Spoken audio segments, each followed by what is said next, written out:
Hi hi hello. ഓയ് അമ്മാവാ, എന്തുവാ ഒരു റീൽ ചെയ്യാൻ സമ്മതിക്കത്തില്ല? താങ്കൾ എന്തുവാണ് കമന്റ് ഇട്ടിരിക്കുന്നത്? ബ്ലേഡ് മാത്രമല്ല ചൂരലും കയ്യിലുണ്ടെന്നല്ലയോ? ചുമ്മാ ജസ്റ്റ് ഫോർ ഫണ്ണ്. ഇപ്പൊ ഏത് രാജ്യത്താണ് താങ്കൾ? അല്ലടാ, അമ്മ ഹെൽപ്പൊക്കെ ചെയ്യും, ബട്ട് എനിക്ക് ഞാൻ എന്തെങ്കിലും ചെയ്യുമ്പോൾ വേറെ ആരും കാണല്ലേ, ഞാൻ തന്നെ ചെയ്യണം. എനിക്കും അങ്ങനെ അടി. വേറെ ആരും ഇടപെടുന്നത് പാചകത്തിൻ്റെ കാര്യം പ്രത്യേകം ചെയ്യുവാണെങ്കിൽ നമ്മൾ തന്നെ ചെയ്യണം. മറ്റൊരാൾ ഹെൽപ്പ് ചെയ്യുന്നത് എനിക്കും ഇഷ്ടമല്ല. അനു സീരിയസ് ആയ വൻ കോമഡി ആയിരിക്കുന്നത് നിക്കറേ. എന്തോ ഞാൻ സീരിയസ് ആയ എനിക്കെന്താ സീരിയസ് ആവാൻ ഒക്കത്തില്ലേ?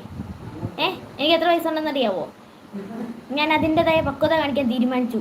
എന്നെ നന്നാവാൻ നിങ്ങൾ സമ്മതിക്കത്തില്ലേ? കുറേ വരുന്ന കമൻറ്റാ, ഈ കൊച്ചിന് സീരിയസ്നെസ് ഇല്ല, കൊച്ചു എന്തിനാ കൊഞ്ചുന്നേ, കൊച്ചു അരുത്തിയാണോ, അമ്മയുടെ എന്താ സാരിത്തുമ്പിയിൽ നടക്കുക. ഞാൻ ഭയങ്കര മെച്യൂരിറ്റി ഉള്ള ഒരാളാണ്, അല്ലാതെ ഞാൻ എന്താ കുഞ്ഞു കൊച്ചൊന്നുമല്ല.